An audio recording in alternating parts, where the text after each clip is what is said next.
lewat begitu saja. Padahal itu deposit akhirat. Satu. Yang kedua, perbendaharaan surga itu apa? Wa kitmanul musibah, menyembunyikan kesulitan. Kadang orang takut menghadapi kesulitan. Tapi makin kita merenung, hidup ini kan sebenarnya urusan. Takut sama urusan, ya jangan hidup. Tandanya orang hidup itu kalau punya urusan. Urusan melupakan problem. Problem sering menimbulkan kesulitan. Kesulitan bukan untuk ditakuti, tapi untuk diatasi dan dicarikan jalan keluarnya. Siapa sih orangnya yang gak pernah sulit-sulit? Makin tinggi status sosialnya, makin gede urusannya. Makin tinggi kualitas imannya, makin berat tingkat kesulitannya. Cuma memang yang namanya enak itu seperti pelangi. Biang lala itu nggak pernah di atas kepala kita, di atas kepala orang melulu. Lo sih enak lo, kata kita. Dia juga bilang yang enak kan lo. Pelangi itu nggak pernah di atas kepala kita.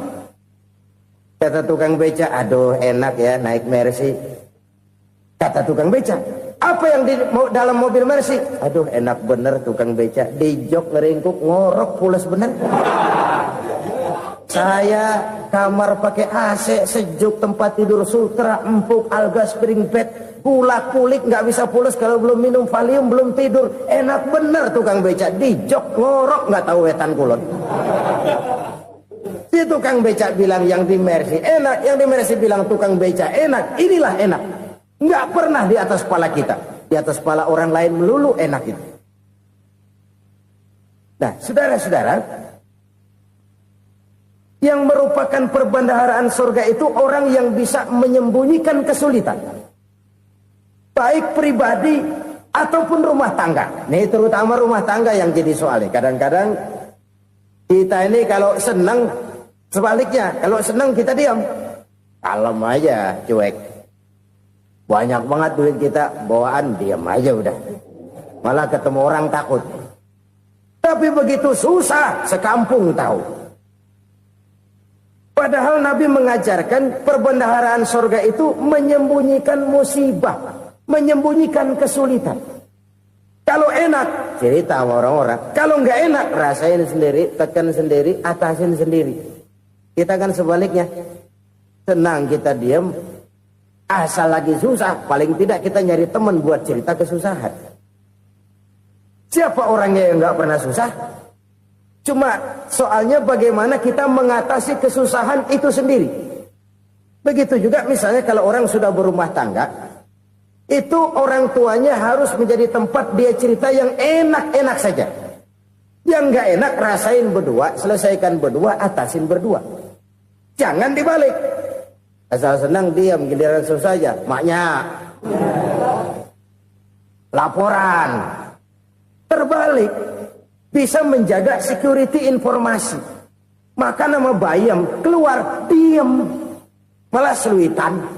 Enak amat lo makan daging ayam. Security informasi. Saudara-saudara kaum muslimin rahimakumullah.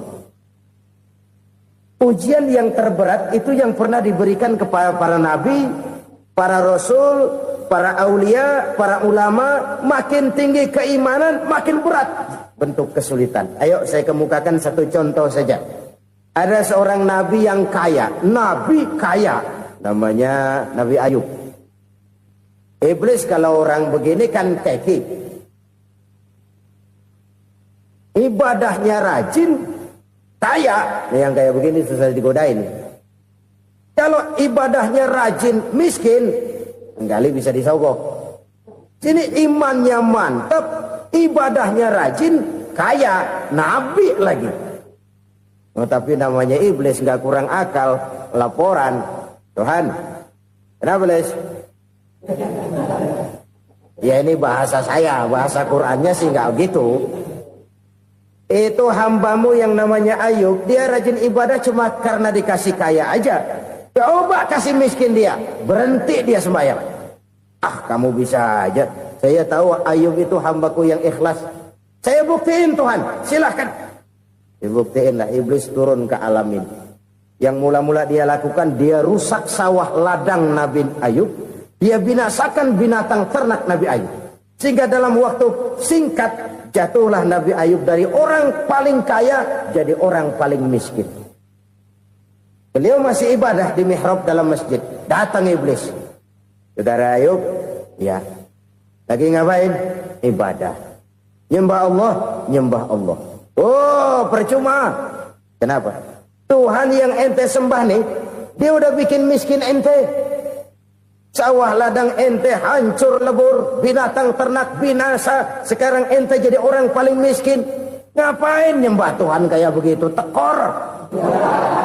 Udah berhenti dah ibadah, berhenti ibadah. Ini iblis sama Tuhan laporannya lain, yang dikerjakan kepada Nabi Ayub juga lain. Benar begitu iblis kata Nabi Ayub? Iya, sawah ladang saya habis, buras. Binatang ternak saya binasa, binasa. Saya miskin, bangpak. Apa jawab Nabi Ayub? Bukan innalillahi, ini hebat. Alhamdulillahillazi a'tani wa akhza minni. Segala puji bagi Allah yang telah memberikan harta kepada saya dan sekarang mengambilnya lagi. Alhamdulillah. Allah yang ngasih, Allah yang ambil. Itu mah urusan Allah. Iblis cuman ibadah jalan terus, sujud lagi Nabi Ayub. Iblis seleher gondok banget. Dasar Nabi nggak mempan dia apa-apain. Miskin malah alhamdulillah. Allah yang ngasih, Allah yang ambil. Jadi kalau kita tidak komit, kita tidak terikat kepada kaya, miskin, senang, susah, apa yang bisa bikin kita susah? Jadikan kekayaan, kemiskinan, jadikan senang, susah sebagai anak buah yang bisa kita atur. Jangan kekayaan ngatur kita, jangan kemiskinan ngatur kita. Kita yang harus mengatur mereka. Senang, susah, kaya, miskin, bahagia, sengsara, jadikan itu anak buah yang bisa kita atur. Kalau sekarang kita kaya, lain saat boleh jadi kita miskin, semiskin-miskinnya. Allah yang ngasih, Allah yang ambil. Tenaga mana yang bisa menghalangi? Ibadah jalan terus. Iblis makin gondok. Dasar Nabi loh. Akhirnya apa? Nabi Ayub dikerjain, diberikan penyakit. Demikian fatal penyakitnya. Bayangin, udah miskin sakit. Masya Allah. Miskin sakit. Sakitnya nggak lama, kira-kira 16 tahun. Istrinya 3, 2 mental minta ceraiin. Ngerawatin laki bengek begini. Senang belum tentu, susah udah pasti nih. Cerai aja, cerai dah. Cerai. Tinggal satu Siti Rahmah yang setia menemani beliau. Sesetia-setianya hati perempuan. Satu saat Siti Rahmah bilang, "Bang, ya, abang kan Nabi, Bang. Lalu, namanya Nabi kan doanya jarang meleset, Bang. Maksud kamu minta kenapa sih sama Tuhan biar abang sembuh, baik dah, Bang?" Siti Rahmah, "Iya. Saya sakit berapa tahun sih dah? 16 tahun, Bang. Sebelum ini saya sehat berapa tahun? Ya kira-kira 60 tahun, Bang. Nah, coba ente banding-bandingin, Rahmah. Saya dikasih sehat 60 tahun, dikasih sakit 16 tahun. Sudah nggak sabar mau doa kepada Allah minta sembuh. Saya malu kepada Allah. Diuji dengan yang luar biasa seperti ini, tidak mengganggu stabilitas kehambaannya. Dia tetap menghamba kepada Allah Subhanahu wa ta'ala. Saudara-saudara kaum muslimin rahimakumullah. Kunci menghadapi kesulitan itu apa? Allah jelaskan dalam satu ayat, "Wa basyiris sabirin alladzina idza asabathum musibah qalu inna lillahi wa inna ilaihi raji'un." Gembirakan orang-orang yang sabar. Siapa mereka itu? Yang apabila mendapat musibah mereka kembali kepada keyakinan dasar. Segalanya dari Allah dan segalanya akan kembali kepada Allah. Ini konsepsi dasar dari sikap muslim dalam menghadapi berbagai kesulitan. Segalanya dari Allah, segalanya akan kembali kepada Allah. Kalau ini sudah kondisi dasarnya, maka kita akan lapang menghadapi kenyataan bagaimanapun pahitnya. Apakah itu namanya miskin? Apakah itu namanya sakit? Bahkan maut sekalipun, segalanya dari Allah, segalanya akan kembali kepada Allah. Ini sikap hidup, bukan sekedar ucapan. Kita kadang-kadang menjadikannya sebagai ucapan. Mulutnya sehingga berhenti, innalillahi wa inna ilaihi rajiun, tapi nangisnya terus gerung-gerungan. Bukan itu, ini kesadaran moral. Kalau segalanya dari Allah, segalanya kembali kepada Allah, kan sebenarnya cuma nunggu giliran. Hari ini saya nyembayangin dia, entah hari apa saya disembayangin orang. Hari ini saya antar dia ke kubur, entah hari apa orang nganterin saya ke kubur. Hari ini saya tahlilkan dia, entah nanti kapan orang tahlilkan saya. Segalanya dari Allah, segalanya akan kembali juga kepada Allah. Oleh sebab itu saudara-saudara, kesulitan bukan untuk ditakuti. Kesulitan justru untuk diatasi, dicarikan jalan keluarnya. Dan tidak ada orang yang tidak pernah mendapat kesulitan. Tidak ada. Semakin tinggi status sosial, semakin tinggi kualitas keimanan, semakin besar juga tingkat kesulitan. Hanya saja bagaimana cara kita mengatasinya. Dan Al-Quran menyatakan, inna ma'al usri yusra. Di balik kesulitan itu pasti ada kemudahan. Roda itu berputar. Karena itu Rasulullah sallallahu alaihi wasallam mengingatkan kepada kita, ta'arraf ilallahi firraha ya'rifka fisyiddah. Ingatlah kepada Allah di waktu kamu senang, supaya Allah ingat kepada kamu di waktu kamu susah. Kalau waktu senang kita ingat kepada Allah, kita susah, Allah tidak akan meninggalkan kita. Tapi kalau waktu senang kita jauh dari Allah, sujud tidak sempat, dengan masjid jauh, ketika senang kita lupakan Allah. Nanti begitu kita susah, Allah lupakan kita. Dan itu menyakitkan. Oleh karena itu orang-orang tua kita dulu bilang, kalau lagi sehat ingat-ingat lu bakal sakit nanti. Kalau lagi kaya ingat-ingat satu saat kita bakal jatuh miskin. Bahkan kalau lagi muda ingat-ingat kita bakal tua. Dan yang terpenting kalau lagi hidup ingat-ingat kita bakal mati. Saudara-saudara kaum muslimin rahimakumullah. Jadi yang kedua yang merupakan perbendaharaan surga, menyembunyikan musibah. Saudara-saudara kaum muslimin rahimakumullah. Hal ketiga yang merupakan perbendaharaan surga adalah wasilaturrahmi. Orang yang suka bersilaturahmi. Sebagaimana yang kita maklum bahwa manusia adalah makhluk yang disebut zoon politika. Makhluk sosial yang tidak mungkin hidup sendiri-sendiri. Betapa dan siapapun kita memerlukan orang lain.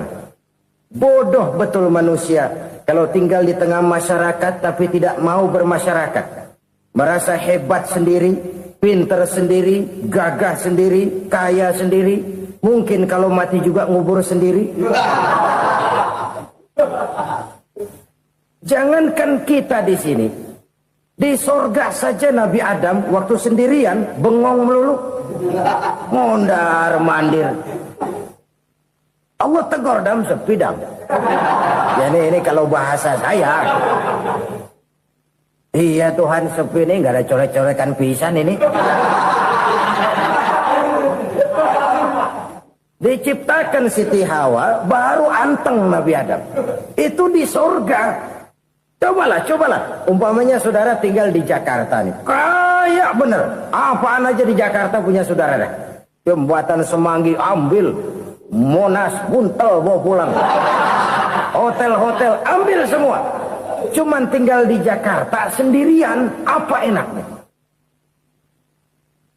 Betapa dan siapapun kita perlu orang lain. Tidak ada seorang pun yang bisa memenuhi kebutuhan hidupnya secara sendiri-sendiri. Nah, Islam telah menyelamatkan manusia dari ras diskriminasi. Mengikat manusia dengan persaudaraan yang berlandaskan kepada akidah. Karena itu dianjurkan bersilaturahmi.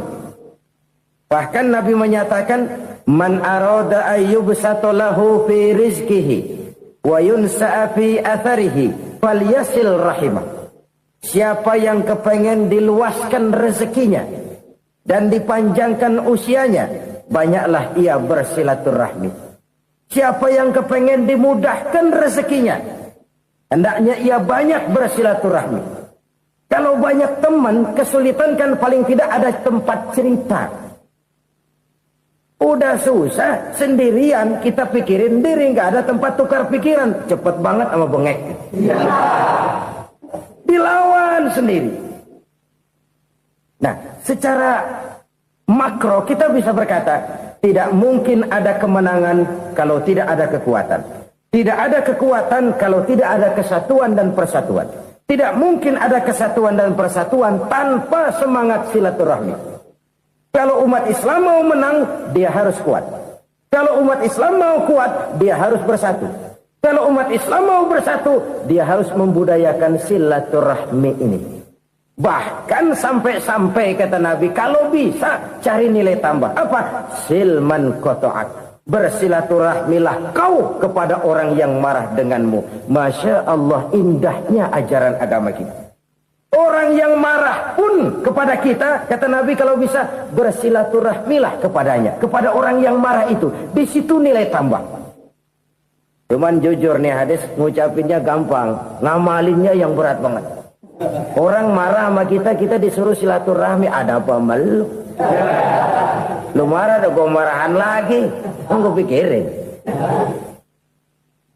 Saudara-saudara kaum muslimin rahimakumullah. Tapi ini yang diajarkan, bahkan ini yang dicontohkan oleh baginda Rasul. Bagaimana begitu mudah? Misalnya satu saat Abu Jahal ini ngatur strategi bagaimana bikin Muhammad celaka. Dia gali lubang di depan tempat tidurnya. Dia tutupin daun korma. Terus dia panggil seseorang, ke sini. Kasih tahu Muhammad, pamannya sakit keras, minta ditengokin. Berangkat orang ini ke sana. Muhammad, labbaik. Pamanmu sakit keras, dia minta ditengokin. Baik, saya akan datang menjenguk beliau. Berangkatlah Nabi ke rumah Abu Jahal tanpa prasangka apapun. Abu Jahal udah pasang setil, selimut 3 rangkap setengah dipakai. Persis kayak orang meriang. Tapi sembari ngintip dari balik selimut. Begitu Muhammad buka pintu, nah, masuk perangkap nih. Muhammad jalan menuju tempat pembaringan. Makin lama makin dekat, makin lama makin dekat. Makin dekat ke lubang yang dipasang oleh Abu Jahal itu. Dalam hati Abu Jahal, terus dah jatuh, mampus dah lo ini. Mampus lo hari ini nih. Apa yang terjadi? Malaikat Jibril datang. Muhammad, pamanmu cuma pura-pura sakit. Di depan tempat tidurnya ada lubang perangkap supaya kamu jatuh ke situ. Sudah, kamu pulang. Balik kanan Nabi. Sudah hampir jatuh ke lubang, balik kanan, pulang. Bayangin kecewanya Abu Jahal. Muhammad dikit lagi, Muhammad dikit lagi. Enggak, paman, saya pulang aja. Emosi bangun dari tempat tidur, enggak sadar kalau lagi pura-pura sakit. Lompat ngejar Nabi, dia lupa dengan lubang yang dia gali. Serak, nyemplung sendiri ke dalam lubang.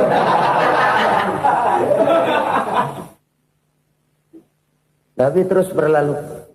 Ini terjadi keanehan. Jatuh ke lubang yang dia gali itu sebenarnya nggak terlalu dalam ya, antara 3-4 meteran lah. Tolong, saya jatuh ke lubang ini. Datanglah pelayan-pelayannya itu. Angkat saya dari sini. Oh, yang ngulurin tambang. Satu gulung, belum juga nyampe itu tambang. Kurang, beli lagi ke warung. Sambung, ulur lagi, nggak juga bisa sampai. Wah, ini kerjaan Muhammad ini. Tolong, siapa salah seorang kamu ke rumah Muhammad? Kasih tahu, encangnya kecebur. Minta ditolongin. Sampaikan kepada Rasul. Kenapa? Pamanmu jatuh ke lubang, Muhammad minta tolong diangkatin. Tambang udah nyambung-nyambung, nggak nyampe juga. Ya, nanti saya datang, saya tolong. Coba.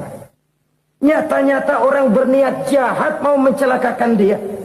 Datang dia menolong. Ini yang disebut air tuba dibalas air susu ya ini. Bukan sebaliknya. Air tuba dibalas air susu. Paman, kecebur ya? Iya Muhammad, tolong ini.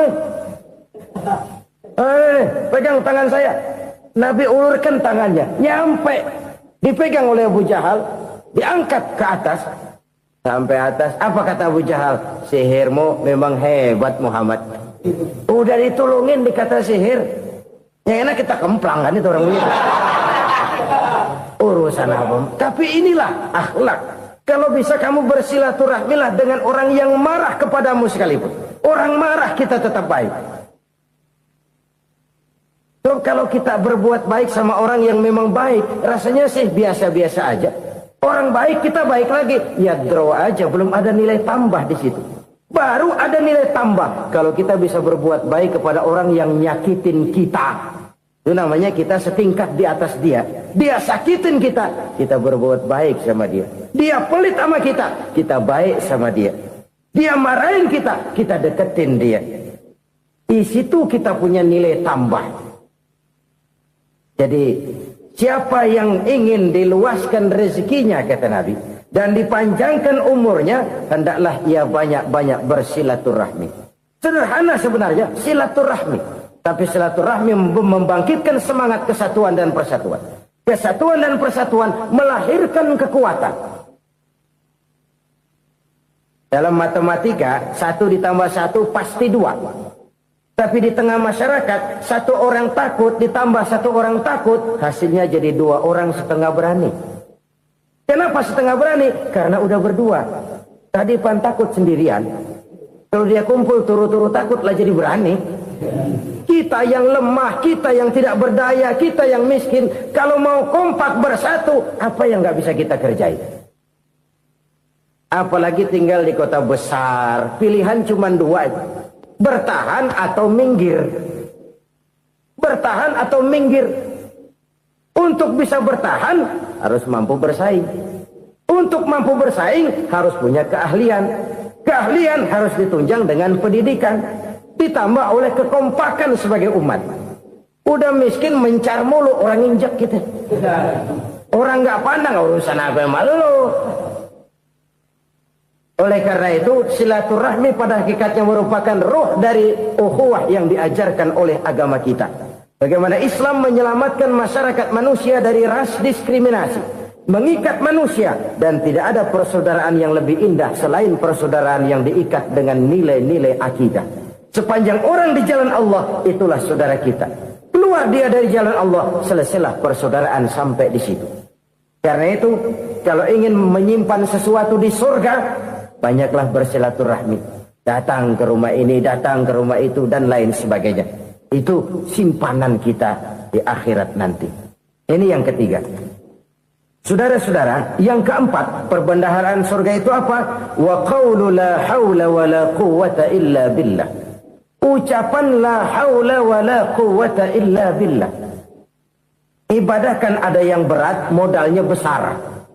Bangun masjid berat, modalnya besar. Bangun rumah sakit berat, modalnya besar. Ada ibadah yang berat, tapi modalnya ringan. Misalnya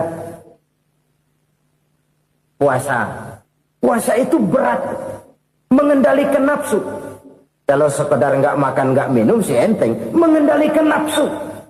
Itu jihad terbesar, tapi kan modalnya ringan, cuma niat saja. Ini ibadah berat, modalnya ringan. Ada ibadah yang ringan, modalnya juga enteng. Seperti termasuk ucapan la haula wa la quwwata illa billah. Tanpa sadar, la haula wa la quwwata illa billah. Nyelengin tuh di surga. Nyelengin, kita nggak terasa, nyelengin simpenan akhirat. La haula wa la quwwata illa billah. Nyimpan lagi. Kaget, la haula wa la quwwata illa billah, nyimpan lagi, banyak simpanan.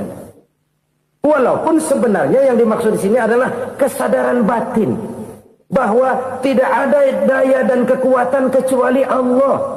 Itu intinya. Kita memulai pekerjaan disunahkan baca bismillah, kan begitu. Apa itu? Kesadaran moral. Bahwa ini saya bisa kerjakan. Saya kerjakan ini dengan menyebut nama Allah. Kenapa? Kalau Allah tidak memberikan daya dan kekuatan, mana mampu saya kerjakan ini. Maka saya kerjakan ini dengan menyebut nama Allah. Bismillah. Kesadaran moral. Manusia hanya wajib berusaha, tapi nggak pernah wajib berhasil. Banyak hal-hal yang kalau kita renungkan secara rasio, nggak mungkin Tapi jadi kenyataan. La haula wa la quwata illa billah. Tidak ada daya dan kekuatan kecuali bagi Allah semata-mata. Kesadaran moral akan kelemahan dan keterbatasan makhluk bernama manusia. Kadang kita kagum dengan otak, tapi kita sering lupa sama yang bikin otak. Padahal bagaimanapun hebatnya otak, yang bikin otak pasti lebih hebat dari otak. Nggak percaya, silahkan otak-otakan. Inilah kecenderungan. Kita kagum dengan pesawat-pesawat mutakhir, bukan main besi gede banget terbang itu. Alangkah hebatnya. Lalu apa yang bikin otak tidak lebih hebat dari itu semua? Kita puji laut. Apa yang bikin laut tidak lebih hebat dari laut itu? La haula wa la quwata illa billah. Tidak ada daya dan kekuatan kecuali Allah. Apa yang bisa kita lakukan kalau tidak karena daya dan kemampuan yang diberikan oleh Allah kepada kita? Lahirlah sikap tawadu, rendah hati, tidak melonjak menjadi angkuh dan sombong, sadar akan kelemahan dan keterbatasan diri.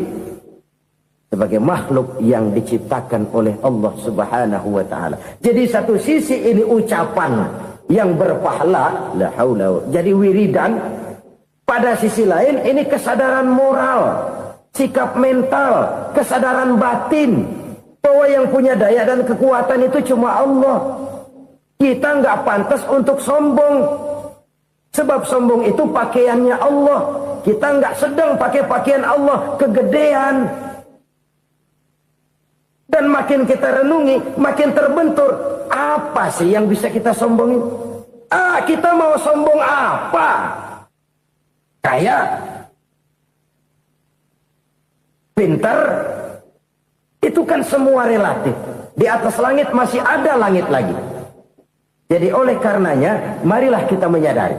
Manusia hanya wajib berusaha, tapi tidak pernah wajib berhasil.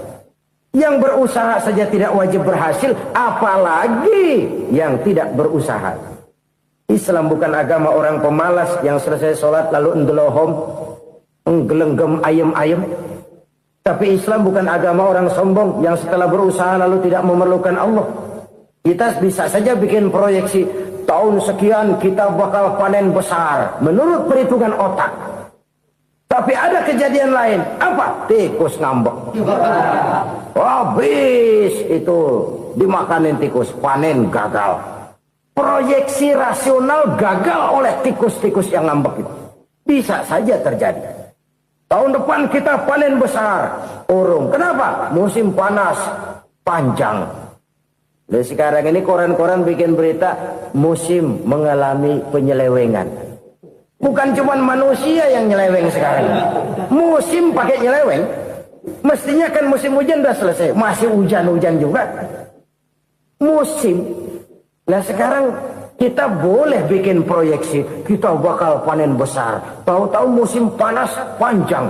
Sawah retak, air kering. Cari teknokrat yang paling botak. Suruh pendekin tuh musim panas. La haula wa la quwata illa billah.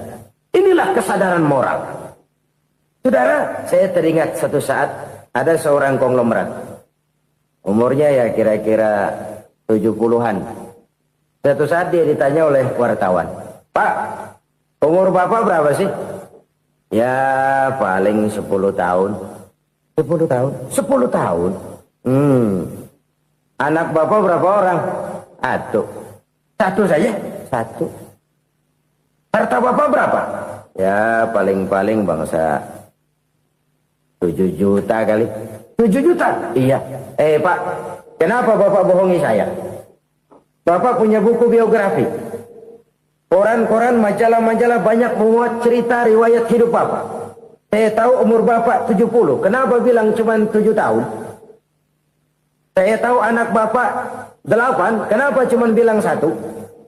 Saya tahu harta Bapak miliaran, mungkin triliunan. Pabrik di mana-mana, bank di mana-mana. Kenapa bilang uang Bapak cuma 7 juta? Nah, kata si konglomerat tadi, "Kamu benar, nak, kamu benar. Umur saya kalau jumlahnya memang 70, nak. Cuman ingat-ingat saya, baru 7 tahun terakhir ini saya sujud. Baru 7 tahun terakhir ini saya berusaha dekat dengan Allah. Saya laksanakan perintahnya, saya jauhi larangannya. 7 tahun inilah rasanya yang ada nilainya di hadapan Allah. Yang 63 tahun matong, kelabu, kelem umur gue. Habis untuk maksiat, untuk munkarat. Maka ketika ditanya tadi, umur saya 7 tahun itu. Oh begitu Pak. Oh iya. Lalu anak Pak. Anak bapak kan 8. Kenapa bilang cuma 1? Nah, kalau jumlah hitungannya memang anak saya 8. Tapi dari 8 orang ini rasanya cuma 1 nih. Yang bakal jadi buah hati, belahan jantung. Pelanjut cerita, penerus sejarah. Bakal jadi anak soleh yang akan mendoakan saya. Cuma 1 rasanya anak saya ini yang bakal jadi buah hati saya. Besar-besaran saya. Yang akan mendoakan di kubur saya. Yang akan mendoakan di akhirat saya. Yang 7 orang mana, Masya Allah, yang satu tenggeng, yang satu nyekek botol mulu, yang satu nggak karu-karuan. Makanya saya bilang 1 anak saya yang akan bisa mendoakan saya. Oh begitu Pak. Iya. Nah harta Pak, harta Bapak kan triliunan. Pabrik Bapak di mana-mana. Uang Bapak hampir di tiap bank-bank besar. Kenapa bilang cuma 7 juta? Betul kau nak. Harta saya kalau jumlahnya memang miliaran, triliunan mungkin. Tapi yang saya ingat baru 7 juta tuh yang saya belanjakan di jalan Allah. Saya nyumbang masjid, saya santuni yatim piatu, saya bantu pembangunan pesantren, saya bantu pembangunan rumah sakit Islam. Itu yang akan saya bawa pulang ke akhirat, yang 7 juta itu. Yang triliunan itu nanti akan diperebutkan oleh anak-anak saya sebagai waris saya. Jadi harta saya 7 juta itu yang bakal nemenin saya di akhirat. Yang akan saya bawa pulang jadi teman saya. Saudara-saudara kaum muslimin, jangan-jangan orang tua itu adalah kita-kita ini. Jangan-jangan kita-kita ini adalah orang tua itu. Jangan-jangan itu potret dari diri kita masing-masing. Dari sekian umur yang diberikan Allah, berapa tahun yang ada nilainya di hadapan Allah? Dari sekian anak-anak yang merupakan amanah, berapa yang akan mendoakan kita sebagai orang tuanya menjadi anak soleh? Dari sekian banyak harta yang diberikan Allah, berapa yang akan kita bawa pulang menghadapnya nanti, yang kita belanjakan di jalan Allah? Ini sebuah potret kehidupan. Karena itu kita kembali kepada la haula wa la quwata illa billah. Kita wajib berusaha, kita wajib berikhtiar. Selebihnya, segala daya dan kekuatan hanya milik Allah saja semata-mata. Satu kesadaran batin dari setiap pribadi muslim. Setelah ia berusaha dan berikhtiar, ia menyerahkannya kepada Allah Subhanahu wa ta'ala. Jadi, satu sisi ini merupakan wiridan ucapan yang mengandung pahala. Pada sisi lain, ini merupakan sikap batin dari seorang muslim di dalam ia menghadapi realitas kehidupan ini. Saudara-saudara kaum muslimin, rahimakumullah. Kalau ini kita jadikan satu basis kehidupan, maka ini akan menyelamatkan manusia dari kemungkinan tergelincir menjadi orang yang lupa diri dan lupa darat. Sebab itu Imamul Ghazali berpesan, jadidis safinah fa innal bahra amiq wa khuziz zad fa inna safara ba'id wa khaffifil hamla fa innal hamla sadid. Perbarui selalu kapalmu karena lautan sangat dalam. Bawa bekal yang banyak karena perjalanan ini sangat jauh. Ringankan beban karena kebanyakan beban akan menyakitkan. Alangkah indah kalimat ini, alangkah dalam makna yang terkandung di sana. Perbarui selalu kapalmu karena lautan sangat dalam. Apa artinya ini? Jaga mentalmu baik-baik.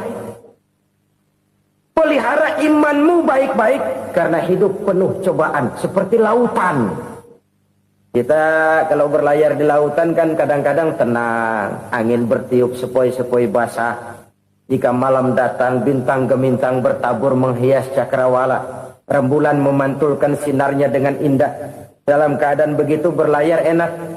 Tapi lain saat ombak menggunung, halilintar menyambar, angin topan bertiup. Berapa banyak sudah saudara-saudara kita yang tenggelam di lautan dunia tanpa sadar bahwa dia belum sampai kepada pantai yang akan dituju.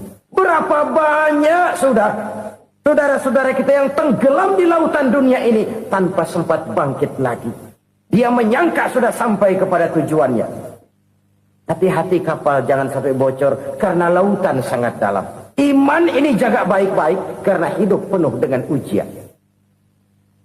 Wa khuzizat fa inna safara ba'id. Bawa bekal yang banyak karena perjalanan sangat jauh. Saudara mau ke Bandung, bawa duit. Saudara mau ke Surabaya, banyakkan lagi duitnya. Saudara mau ke Mekah, gepokan, iketan tuh duit nggak lembaran lagi. Makin jauh perjalanan, makin banyak bekal yang harus kita bawa. Kalau saudara dari Jakarta mau ke Surabaya, kagak bawa duit berangkat juga, itu sih bukan berani namanya, nekat. Sampai Surabaya belum tentu, sengsara di jalan udah pasti. Kenapa? Nggak bawa bekal berangkat. Sama juga kita nih, misalnya belum sempat sembahyang, mati. Waduh, berani banget orang. Belum punya bekal, mati. Sengsara di jalan. Atau bekal tidak cukup. Dari Jakarta saudara mau ke Surabaya, bawa duit 500 perak. Paling jauh Cikampek nyampenya itu. Paling jauh itu. Antara jauhnya perjalanan dengan bekal yang saudara bawa tidak seimbang. Hidup ini perjalanan panjang. A walking tour. Dimulai dari alam arwah. Sebelum jasad diciptakan, roh diciptakan lebih dulu. Dari situ pindah ke alam rahim. Dari alam rahim pindah ke alam dunia. Dari alam dunia pindah ke alam barzah. Baru menuju akhirat. Satu perjalanan panjang. Kalau bekal tidak bawa, sengsara di jalan. Bawa bekal yang banyak karena perjalanan ini sangat jauh. Wa khaffifil hamla, ringankan beban karena beban itu cuma akan menyulitkan. Kalau bekal itu sih keperluan, tapi beban nggak kita perluin, cuma ngeberat-beratin. Apa ini beban? Dosa, kecurangan, kebatilan, kezoliman, ketidakadilan, kesewenang-wenangan. Itu akan jadi beban kita di akhirat.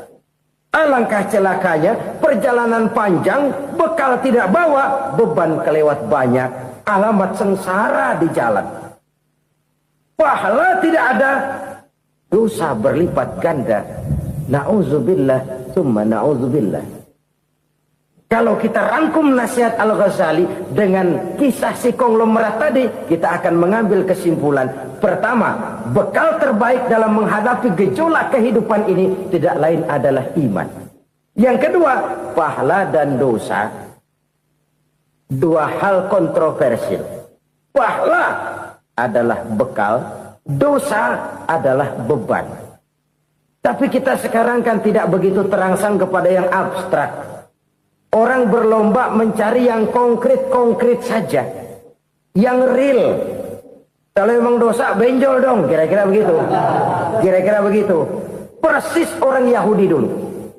Orang Yahudi itu kan pernah minta kepada Nabi Musa. Ya Musa, lan nu'mina laka hatta narallaha jahrah.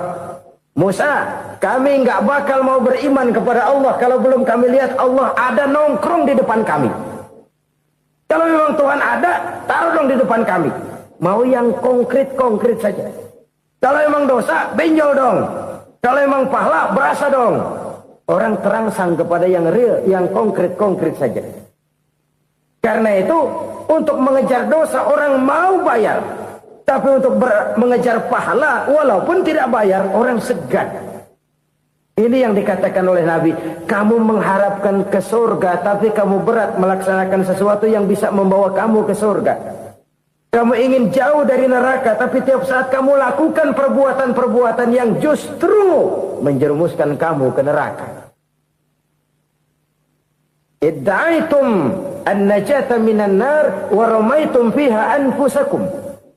Kamu ingin selamat dari neraka, tapi kamu lemparkan diri kamu ke neraka. Kamu ingin masuk surga, tapi berat sekali kamu melakukan perbuatan-perbuatan yang bisa menyampaikan kamu di surga.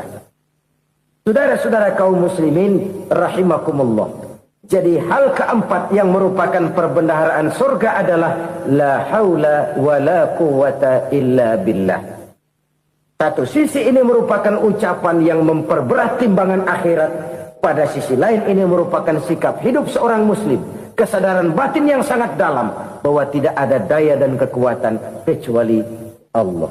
Dan itu kita simbolkan pada saat memulai pekerjaan dengan Bismillah, dengan menyebut nama Allah. Satu kesadaran moral, saya hanya bisa melakukan ini karena diberikan daya dan kekuatan oleh Allah. Lahirlah sikap tawadu, rendah hati, tidak melonjak menjadi angkuh dan sombong.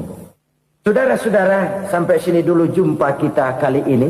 Semoga 4 perbendaharaan surga ini dapat kita lakukan, yang kelak akan merupakan bekal kita di kemudian hari nanti. Amin ya rabbal alamin. Bapak-bapak, ibu-ibu, saudara-saudara kaum muslimin rahimakumullah. Di dalam kehidupan kita sebagai seorang muslim, minimal 5 kali dalam sehari semalam kita mendengar seruan untuk mendirikan solat yang disebut azan. Ada kalimat menarik di dalam kalimat azan itu, yakni seruan hayya 'alal falah, marilah menuju kepada keberuntungan, marilah meraih kemenangan. Seruan ini adalah kecenderungan dari setiap manusia, apapun warna kulitnya. Artinya, setiap orang dalam hidup selalu ingin meraih dan mencari kemenangan. Kemenangan akan melahirkan kepuasan batin, dan kepuasan batin memberikan kebahagiaan. Sedangkan kekalahan melahirkan penderitaan batin, dan penderitaan batin menjerumuskan seseorang di dalam berbagai bentuk kerugian.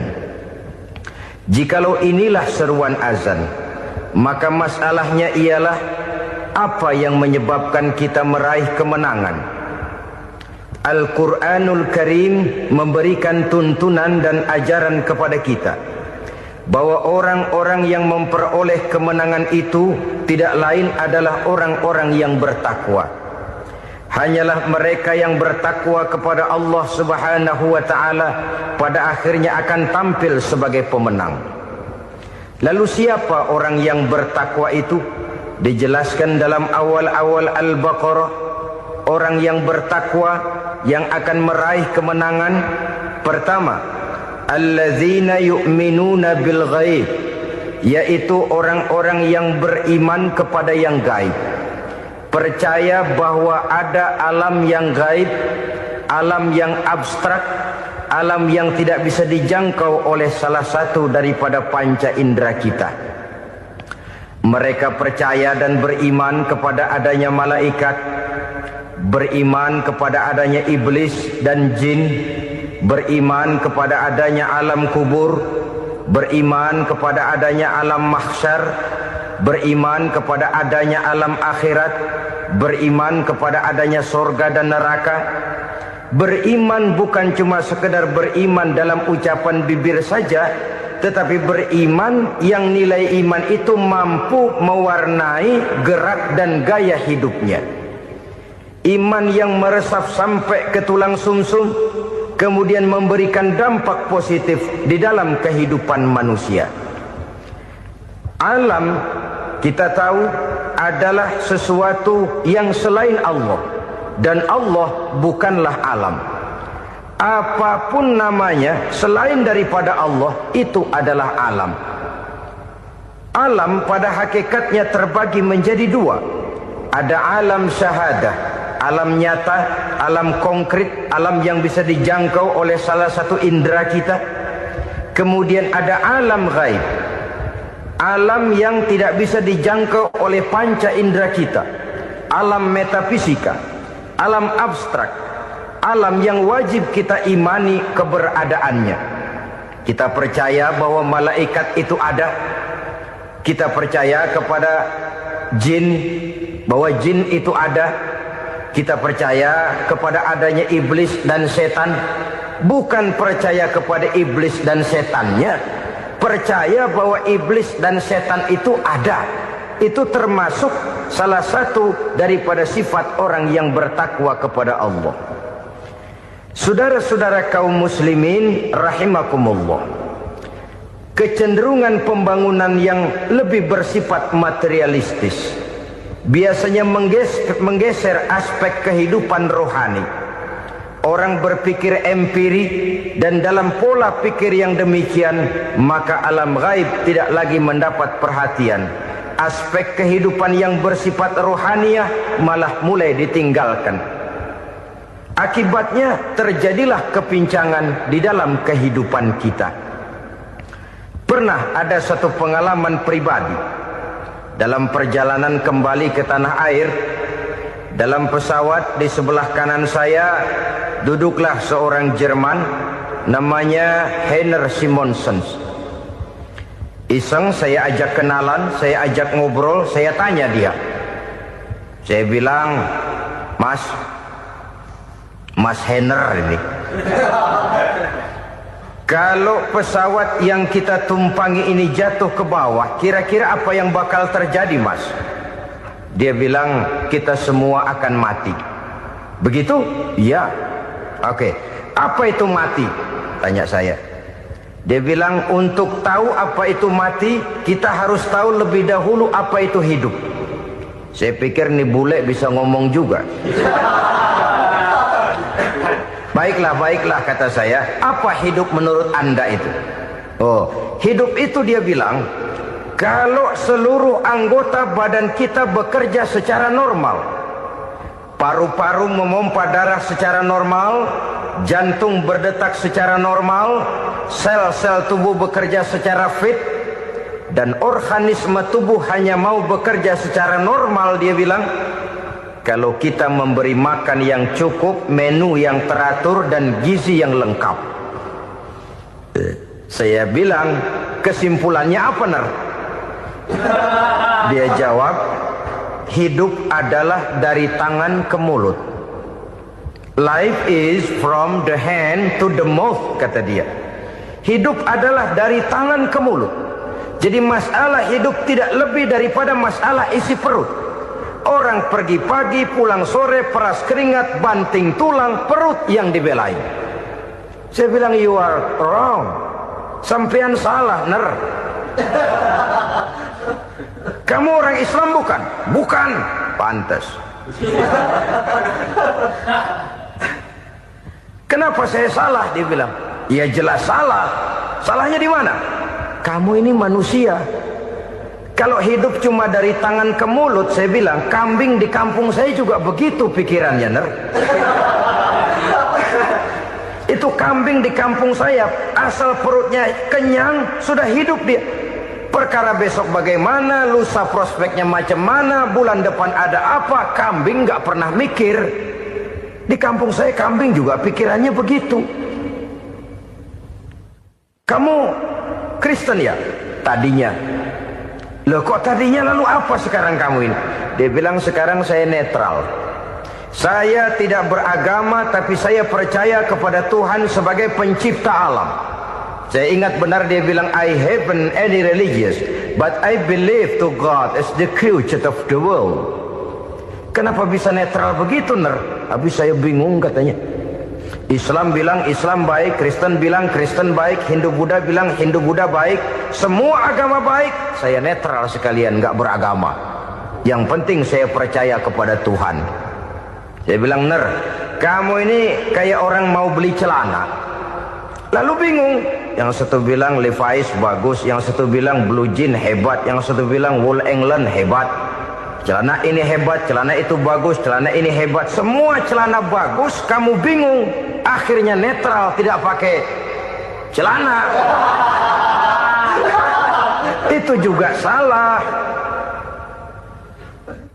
Saya pikir-pikir, kemudian saya melihat bahwa dua pola berpikir Heiner ini nampaknya sudah mulai menggejala di lingkungan masyarakat bangsa kita. Disadari atau tidak, secara jujur kita harus berkata, dua pola pemikiran Heiner ini mulai berkembang di tengah masyarakat bangsa kita. Pertama, pola pikir materialisme. Hidup adalah dari tangan ke mulut. Masalah hidup tidak lebih masalah isi perut. Itu yang perlu dibela, dan disitulah arti kehidupan. Pergi pagi pulang sore, peras keringat banting tulang untuk mempertahankan perut.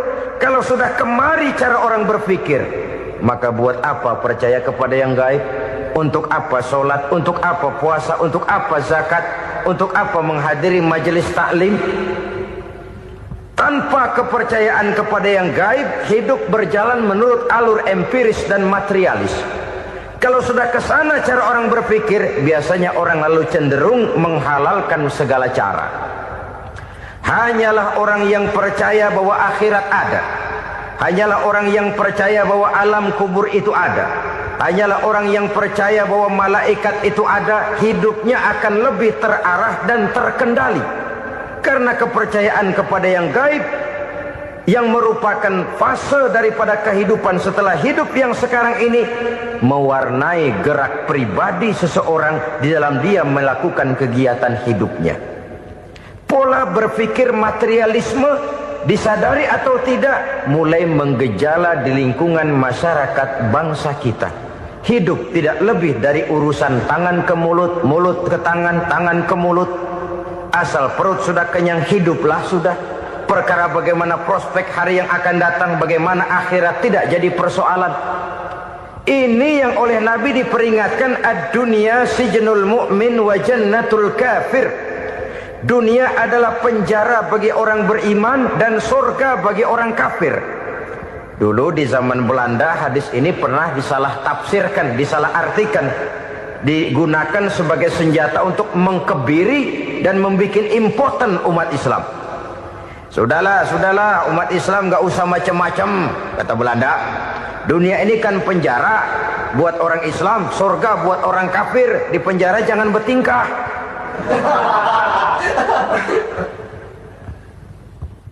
Pengertiannya tidak begitu. Dunia adalah penjara bagi orang mukmin. Artinya dalam kehidupan dunia seorang mukmin tidak bebas memperturutkan hawa nafsunya. Di penjara hawa nafsunya. Sebaliknya surga bagi orang-orang kafir. Buat orang kafir surgalah dunia ini. Mereka bebas memperturutkan hawa nafsunya. Dilarang tidak terlarang, dicegah pun tidak tercegah. Mereka hidup menurut alur bisikan nafsu mereka sendiri. Kemudian bila ajal datang, maut merenggut nyawa, selesailah surganya sampai di situ. Maka bagi orang-orang yang tidak percaya kepada adanya akhirat, kepada adanya alam gaib, surganya sebatas umurnya. Sekali lagi, surganya sebatas umurnya.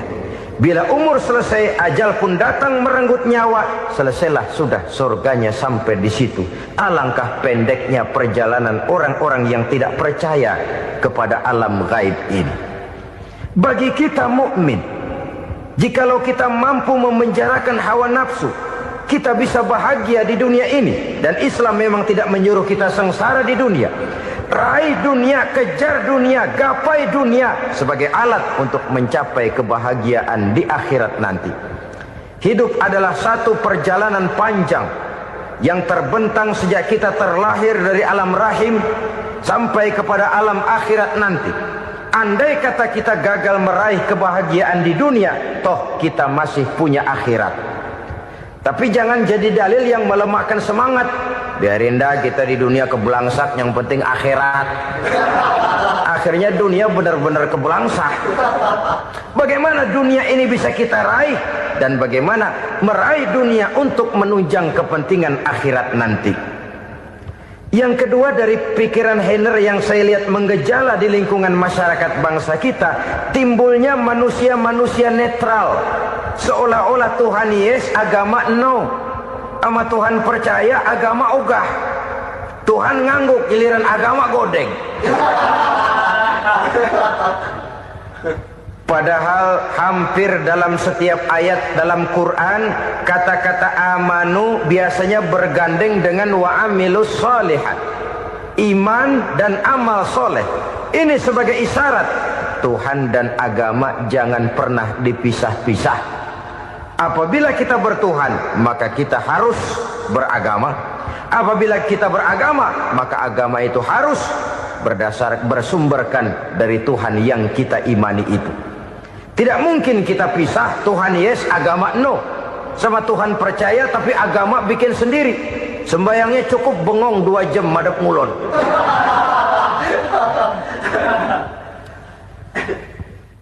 Saudara-saudara kaum muslimin rahimakumullah. Jadi dengan demikian, agama yang kita akui merupakan unsur mutlak di dalam pembangunan sekarang ini, merupakan bagian dari kehidupan yang menuntun kita bahwa di balik alam nyata ini, di balik alam syahadah ini ada alam gaib. Dan mudabbir, murabbi, yang mengatur, yang menguasai, yang memelihara baik dia alam nyata, baik dia alam gaib, tidak lain adalah Allah Subhanahu wa ta'ala. Di sana ada satu super power, satu maha kekuatan yang kita perlu bersandar kepadanya. Sebagai makhluk nyata yang hidup di alam nyata, berbuatlah secara nyata sebagaimana harusnya kita berbuat. Karena Islam jelas bukan agamanya orang pemalas. Islam jelas bukan agamanya orang yang mengajarkan setelah selesai sholat boleh duduk, nggelenggem ayam-ayam, ndelohom, menghitung bintang di langit sambil menunggu keajaiban. Tidak. Islam adalah agama yang mengajarkan apabila sholat sudah selesai kamu kerjakan, bertebaranlah di permukaan bumi, cari karunia Tuhanmu. Jangan hidup berpangku tangan menunggu keajaiban. Karena hidup bukan undian. Jangan berharap untung besar tanpa mau peras keringat. Tapi di sebalik itu toh kita juga harus yakin bahwa di sisi usaha nyata yang kita lakukan ada satu super power, satu maha kekuatan gaib yang menentukan berhasil dan tidaknya usaha kita. Kepercayaan kepada hal semacam inilah yang mendorong kita untuk mempunyai sandaran vertikal, agar jikalau usaha ini berhasil, kita tidak lupa diri dan lupa daratan.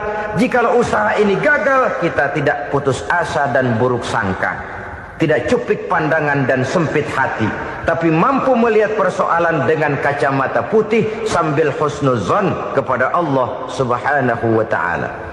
Kita percaya malaikat itu ada. Ada yang namanya raqib dan atid, mengawasi gerak hidup kita sampai kepada gerak hati kita. Ini memberikan sugesti agar kita berhati-hati. Tidak sejengkal tanah pun kita bisa berlindung dari pengawasan raqib dan atid. Ada munkar nakir yang akan menyoal kita di alam kubur. Ada malaikat Malik, penjaga neraka. Ada malaikat Ridwan yang menjaga surga. Kita percaya kepada adanya jin. Kita percaya kepada adanya setan, iblis. Percaya kepada adanya, bukan mempercayai si setan, si iblis lalu menjadikannya sebagai teman. Tidak. Percaya bahwa mereka itu ada dan merupakan makhluk Allah yang gaib, yang diciptakan Allah Azza wa Jalla. Kepercayaan kepada alam gaib memberikan motivasi terhadap gerak lahir manusia, sehingga dengan motivasi kepercayaan kepada yang gaib, gerak lahir jadi lebih terarah, jadi lebih terpelihara. Pernah seseorang bertanya, "Pak, apakah adanya akhirat bisa dibuktikan secara ilmiah?" Saya bilang tidak bisa, tidak bisa. Kenapa? Karena yang berangkat nggak pernah pulang kemari lagi. Kalau dia pulang kemari bisa kita tanya bagaimana enak di sono. Cuma secara moral saya katakan, lebih beruntung orang yang percaya kepada akhirat daripada yang tidak. Sekarang saudara percaya akhirat ada, lalu saudara baik-baik di dunia, sholat, puasa, zakat, menolong orang lain, menebarkan kebajikan. Saudara mati, andai kata akhirat tidak ada, toh dalam hidup saudara sudah berbuat baik. Paling tidak nama saudara akan dikenang sebagai orang baik. Sebaliknya, saudara percaya, kata saya, bahwa akhirat tidak ada, lalu hidup semau-maunya, tenggelam dalam maksiat dan munkarat, menentang Allah, tidak mau ruku dan sujud. Lalu saudara mati, kemudian akhirat ada. Ayo, mau apa? Bekal tidak punya. Jadi secara moral lebih beruntung orang yang percaya kepada adanya akhirat daripada yang tidak percaya. Dan itu alam gaib yang tidak bisa dibuktikan secara eksat. Jangankan untuk membuktikan seperti itu, dalam kehidupan sehari-hari saja yang kita rasakan tidak selalu berbentuk toh. Angin, bagaimana sih bentuknya angin? Kita tidak tahu. Merah, buktinya kalau dikerok merah. Yang merah itu kulit, yang kulit kita bukan anginnya. Sakit, rasa sakit itu ada, tapi bagaimana bentuk sakit kita nggak pernah tahu. Kalau kita makan cabai pedas, bagaimana bentuk pedas itu tidak ada, tapi rasa ada. Bentuk pedas hijau, cabainya bukan pedasnya. Tidak semua yang kita rasakan bisa kita gambarkan dalam bentuk yang konkret. Oleh karena itu, sekali lagi bahwa kepercayaan kepada alam yang gaib mampu memberikan satu sugesti yang menata kehidupan seseorang lebih lurus, lebih terarah, dan lebih terkendali. Maka wajar kalau kepercayaan kepada yang gaib mengantarkan seseorang untuk meraih kemenangan. Kenapa? Dia percaya kepada yang gaib, bahwa akhirat ada, bahwa alam kubur ada, bahwa pertanggungan jawab itu ada. Maka dia lalu tidak hidup saenae udele dewe itu loh. Tidak hidup menurut seleranya sendiri, terarah, teratur. Ini cirinya yang pertama. Orang bertakwa yang akan meraih kemenangan, mereka beriman, mereka percaya kepada yang gaib. Bahkan hal-hal konkret saja selalu berangkat dari yang gaib. Saudara-saudara, para remaja, para pemuda sekarang ini tidak pernah tahu toh siapa yang akan jadi teman hidup saudara. Kita bisa saja ngerancang, mentargetkan, tapi toh akhirnya yang namanya jodoh bukan kekuasaan kita. Rezeki di luar kemampuan kita. Begitu juga ajal. Maut, jodoh, ajal adalah contoh-contoh konkret bahwa pada akhirnya yang gaiblah yang menentukan. Bertahun-tahun ngelancong, emang jodoh seret, nggak jadi.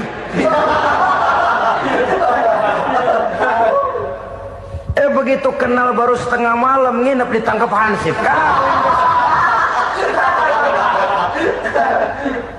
Hal-hal semacam itu kadang-kadang kita berpikir suuzon, gilet, perempuannya cakep banget, lakinya rebek amat. Memang begitulah jodohnya. Memang begitulah jodohnya. Saudara hadirin ma'asyiral muslimin yang saya hormati, jadi hal-hal yang konkret saja kita yakini sepenuhnya ditentukan oleh satu superpower yang gaib itu tadi. Dari sanalah segala ketentuan itu berangkat dan kesanalah segalanya akan kembali. Maka kepercayaan kepada yang gaib meluruskan gerak hidup seseorang dan itu akan mengantarkan dia kepada meraih kemenangan. Satu. Yang kedua, wa yuqimuna shalah. Orang bertakwa yang akan meraih kemenangan itu adalah orang-orang yang mendirikan sholat. Kenapa sholat mengantarkan orang untuk meraih kemenangan? Yang jelas, inna sholata tanha anil fahsya'i wal munkar. Sholat mampu mencegah manusia dari perbuatan keji dan munkar. Banyak filsafat hidup yang terkandung di dalam sholat ini.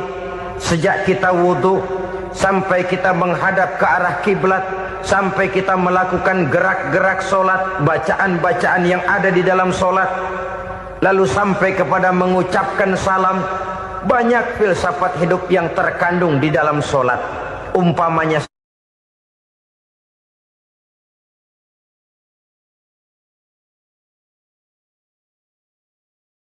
7 macam perkara yang merusak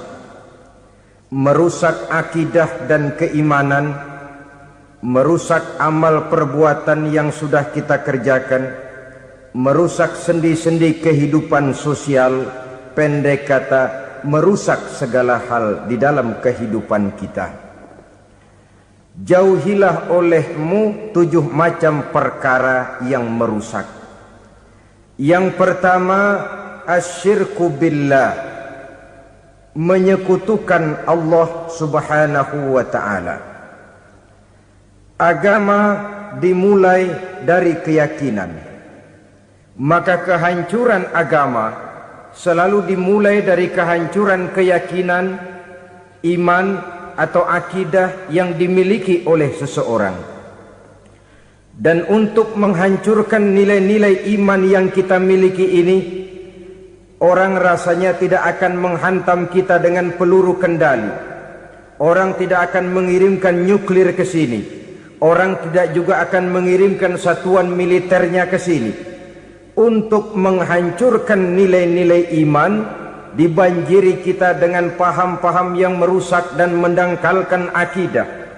Baik ia bernama materialisme, baik ia bernama sekularisme, baik ia bernama banjirnya maksiat dan munkarat, baik ia bernama banjirnya peradaban dan kebudayaan yang menghancurkan moral daripada anak-anak kita, sedikit demi sedikit melenturkan dan melunturkan nilai-nilai keimanan kita, untuk kemudian pada waktunya nilai iman itu akan bertukar dan berganti menjadi nilai syirik kepada Allah Subhanahu wa ta'ala. Atau pada sisi lain, menjadikan yang selain Allah sebagai tujuan akhir daripada kehidupan kita. Sedangkan kita sama-sama maklum bahwa di dalam pandangan agama Islam, dosa yang tidak berampun, dosa yang terbesar, termasuk dalam kategori bapak moyangnya dosa, tidak lain adalah syirik, yakni menyekutukan Allah Subhanahu wa ta'ala. Pola penghancuran iman ini memang berstrategi. Ditawarkan kita kepada paham materialisme, paham kebendaan, di mana otak menempati urutan sebagai ranking pertama, Tuhan jatuh pada urutan kedua. Lalu menyusul kepada paham sekularisme, Allah dipisahkan dari seluruh kegiatan hidup ini, untuk pada gilirannya menjadikan yang selain Allah sebagai tujuan akhir daripada seluruh kegiatan hidup kita. Oleh karenanya, kewajiban menjaga nilai-nilai iman ini merupakan kewajiban yang mulia tetapi berat, tidak hanya untuk kita, tetapi juga bagaimana mewariskannya kepada anak-anak kita, generasi yang akan datang.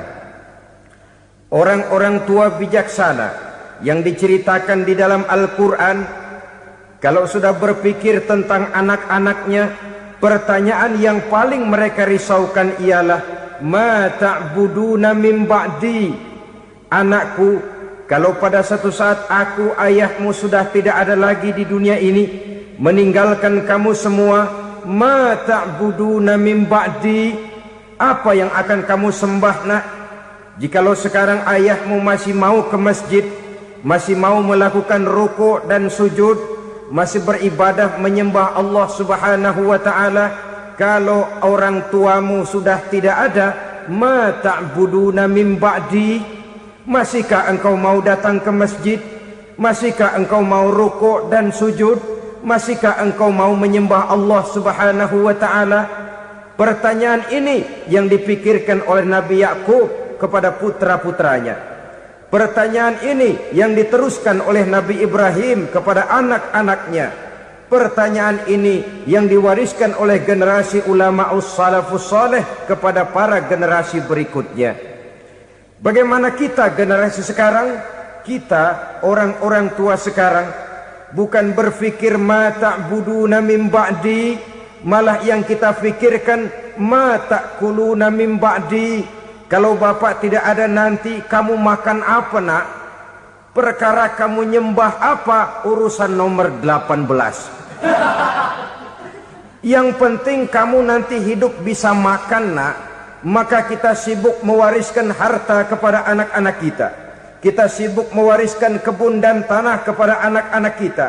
Kita sibuk mewariskan pabrik kepada anak-anak kita, sementara kita lupa mewariskan intan yang paling mahal, mewariskan mutiara yang paling berharga, yaitu nilai iman kepada Allah Subhanahu wa ta'ala.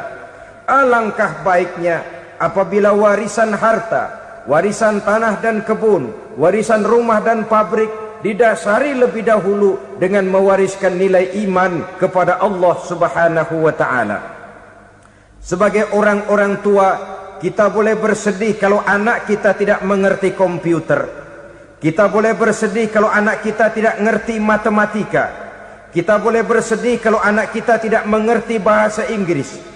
Tapi sewajarnya lebih bersedihlah kita orang tua jikalau mempunyai anak yang tidak kenal Allah sebagai Tuhannya, yang kemudian tidak mau rukuk dan sujud kepada Allah Tuhannya.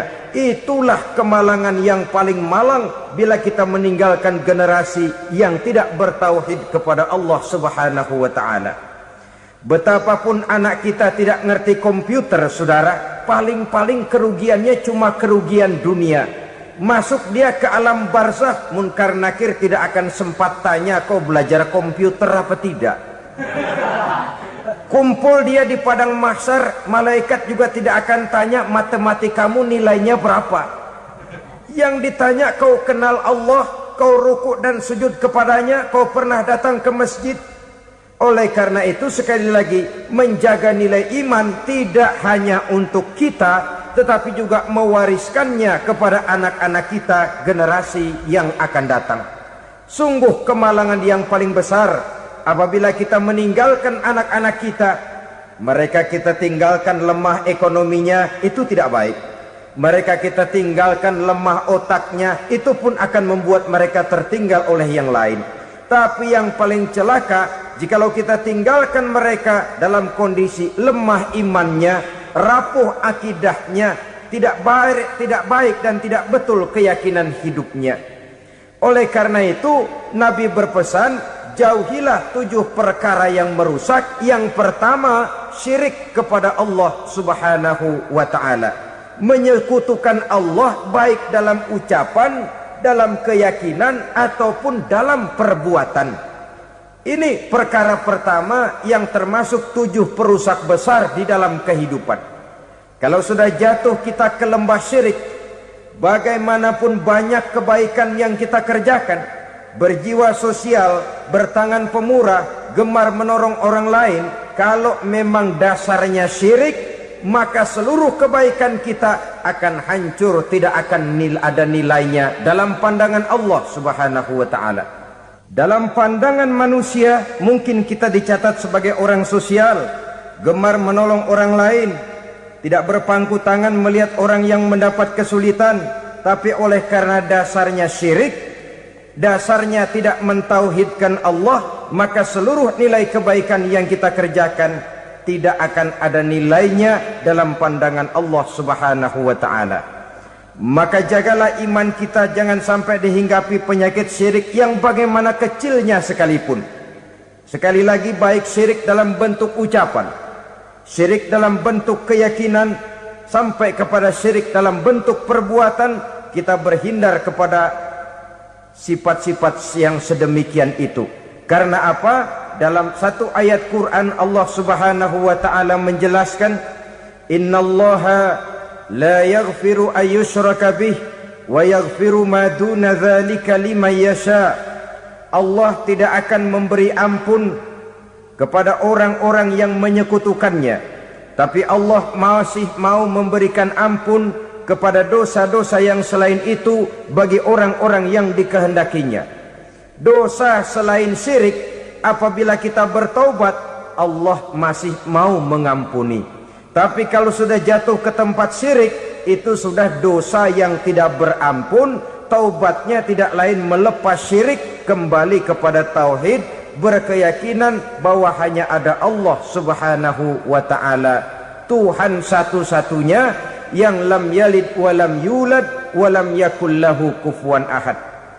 Tidak beranak, tidak pula diperanakkan, dan tidak satu pun yang dapat menyerupai Tuhan Allah Subhanahu wa taala.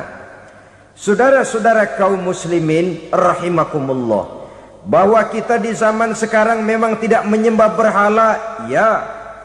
Bahwa kita tidak berterang-terangan mengatakan Tuhan lebih dari satu, memang.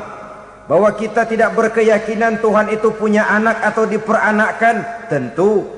tapi dalam perbuatan dan i'tiqad kita kadang-kadang jatuh tanpa kita sadari ke tempat yang bernama syirik ini. Oleh karenanya, di zaman di mana teknologi makin canggih, di mana kemajuan pembangunan makin menjangkau berbagai aspek kehidupan, diperlukan keseimbangan antara kemajuan fisik material dengan kemajuan mental spiritual. Apabila tidak ada keseimbangan yang terwujud, tentulah kepincangan yang diawali dengan pincangnya cara kita berpikir, sehingga pada akhirnya akan mengarah kepada pincangnya cara kita berbuat dan bertindak di dalam kehidupan kita. Oleh karena itu Nabi berpesan, jauhilah sifat syirik, karena syirik merupakan dosa yang teramat besar. Ini sifat merusak yang pertama. Yang kedua kata Nabi, wasihra, jauhilah sihir. Sihir ini juga termasuk perkara yang merusak kehidupan. Kita semua sama-sama maklum bahwa sihir sebenarnya bukan persoalan baru. Sejak sebelum datang Islam, sihir itu sudah ada. Di zaman Yunani kuno, sihir ada. Di zaman Mesir kuno, di zaman Cina kuno, dan yang lain-lain yang serba kuno, sihir itu sudah ada. Bahkan para nabi pun, para rasul yang diutus oleh Allah Subhanahu wa ta'ala, senantiasa berhadapan dengan ahli-ahli sihir untuk menguji kebenaran dari misi yang mereka bawa. Sihir adalah perbuatan di luar kebiasaan yang bisa dikerjakan oleh ahlinya dengan bantuan jin atau setan. Hukum mempelajari sihir adalah haram, mengamalkannya lebih haram lagi. Sebab itu saudara-saudara, sihir merupakan perbuatan merusak yang harus kita jauhi. Ciri-ciri daripada perbuatan sihir, pertama, ia mengandung tipuan, bayangan khayal. Di zaman Nabi Musa misalnya, orang melihat tambang-tambang itu seperti ular. Nabi Musa melayangkan tongkatnya menjadi ular-ular besar yang memakan ular-ular kecil ciptaan tukang. 7 macam perkara yang merusak akidah dan keimanan, merusak amal perbuatan yang sudah kita kerjakan, merusak sendi-sendi kehidupan sosial, pendek kata, merusak segala hal di dalam kehidupan kita. Jauhilah olehmu 7 macam perkara yang merusak. Yang pertama, asyirku billah, menyekutukan Allah Subhanahu wa ta'ala. Agama dimulai dari keyakinan, maka kehancuran agama selalu dimulai dari kehancuran keyakinan, iman atau akidah yang dimiliki oleh seseorang. Dan untuk menghancurkan nilai-nilai iman yang kita miliki ini, orang rasanya tidak akan menghantam kita dengan peluru kendali. Orang tidak akan mengirimkan nuklir ke sini. Orang tidak juga akan mengirimkan satuan militernya ke sini. Untuk menghancurkan nilai-nilai iman, dibanjiri kita dengan paham-paham yang merusak dan mendangkalkan akidah. Baik ia bernama materialisme, baik ia bernama sekularisme, baik ia bernama banjirnya maksiat dan munkarat, baik ia bernama banjirnya peradaban dan kebudayaan yang menghancurkan moral daripada anak-anak kita, sedikit demi sedikit melenturkan dan melunturkan nilai-nilai keimanan kita, untuk kemudian pada waktunya nilai iman itu akan bertukar dan berganti menjadi nilai syirik kepada Allah Subhanahu wa ta'ala. Atau pada sisi lain, menjadikan yang selain Allah sebagai tujuan akhir daripada kehidupan kita. Sedangkan kita sama-sama maklum bahwa di dalam pandangan agama Islam, dosa yang tidak berampun, dosa yang terbesar, termasuk dalam kategori bapak moyangnya dosa, tidak lain adalah syirik, yakni menyekutukan Allah Subhanahu wa ta'ala. Pola penghancuran iman ini memang berstrategi. Ditawarkan kita kepada paham materialisme, paham kebendaan, di mana otak menempati urutan sebagai ranking pertama, Tuhan jatuh pada urutan kedua. Lalu menyusul kepada paham sekularisme, Allah dipisahkan dari seluruh kegiatan hidup ini, untuk pada gilirannya menjadikan yang selain Allah sebagai tujuan akhir daripada seluruh kegiatan hidup kita. Oleh karenanya, kewajiban menjaga nilai-nilai iman ini merupakan kewajiban yang mulia tetapi berat, tidak hanya untuk kita, tetapi juga bagaimana mewariskannya kepada anak-anak kita, generasi yang akan datang. Orang-orang tua bijaksana yang diceritakan di dalam Al-Quran, kalau sudah berpikir tentang anak-anaknya, pertanyaan yang paling mereka risaukan ialah, ma ta'buduna min ba'di. Anakku, kalau pada satu saat aku, ayahmu sudah tidak ada lagi di dunia ini, meninggalkan kamu semua, ma ta'buduna min ba'di, apa yang akan kamu sembah nak? Jikalau sekarang ayahmu masih mau ke masjid, masih mau melakukan rukuk dan sujud, masih beribadah menyembah Allah Subhanahu wa ta'ala, kalau orang tuamu sudah tidak ada, ma ta'buduna min ba'di, masihkah engkau mau datang ke masjid? Masihkah engkau mau rukuk dan sujud? Masihkah engkau mau menyembah Allah Subhanahu wa ta'ala?